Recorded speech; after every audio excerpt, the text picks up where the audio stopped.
right there. Next, we're going to show you a setup and how to test an egg. And so first, this is a setup that's designed for a particular type of impact. This could be for a helmet that is subjected to a collision from a projectile, such as a baseball or softball helmet being hit by a pitch. This setup would not work for, say, a bicycle helmet or a horseback riding helmet or something like that, where the head is falling down and hitting the ground. You would need a different type of setup. Please refer to the guide for some suggestions on how to set those up.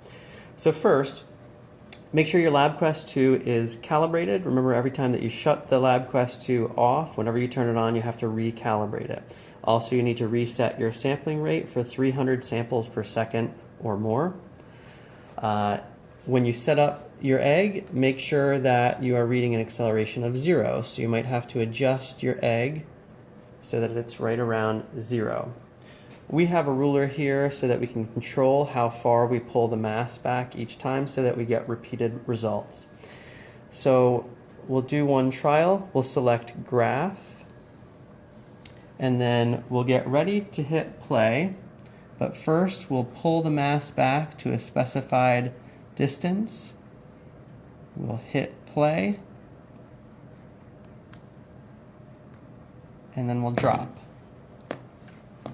And the graph shows an impact acceleration of roughly 100 meters per second square. We'll set this up again. So we need to make sure our accelerometer is reading about 0. Go back to the graph. Pull the mass back to the same distance. Hit play and release. And we're getting an acceleration of roughly 100 meters per second squared again, which tells us our setup is relatively controlled. Next, you'd want to test the student's helmet. So we'll put a helmet on this egg. We'll place it back in the little holder. Make sure that we're reading 0.